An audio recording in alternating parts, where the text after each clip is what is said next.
Ben bugün 2025 yıl 4 sentyabr Avrupa'da, Baltık Riga shahridamiz, Latviyani poytaxti. Rektorlar forumiga kelganmiz. Bugun ma'ruzalar qildik, hamkorlik shartnomalarini imzoladikda, vaqt bo'luvdi. Shu Riga shahridagi o'sha charxpalakka tushdik.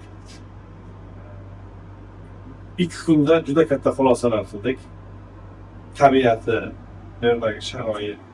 Eng muhimi mana shu yerdagi tabiat, yashillik, suv, toza havo insonlarning ham tabiatiga xuddi o'zidek ta'sir qilganiga guvoh bo'ldik. Bu ham bir omil ekan. Men 3-4 kun bo'ldi 50 yoshga. 50 yoshgacha ijtimoiy tarmoq, o'zimni blogim, Instagramda bir faol sahifam, Facebookda bir faol sahifa yuritmadim. Chunki xato qilishdan qo'rqdim. Bir kishini dilini og'ritib qo'ysangiz, undan kechirim so'rash mumkin. Imkoniyat bor kechirim so'rashga, lekin omma oldida bir noo'rin gap gapirib qo'ysa odam, yo bir xato gapirib qo'ysa, yo bir fikri yolg'on bo'lib qolsa, agar har bir ko'rgan kishidan, millionlab odamdan uzr so'rab bo'lmaydi. Gunohga ham qoladi odam. Shuning uchun o'ylab albatta yoshlar bor, bular yuritayotgan. Ular o'zini yo'liga, lekin men o'zimdan kelib chiqib, shu yoshgacha kitoblar o'qib, o'nlab davlatlarga borib, mana shunaqa taassurotlar qilib, shunday xulosaga keldimki,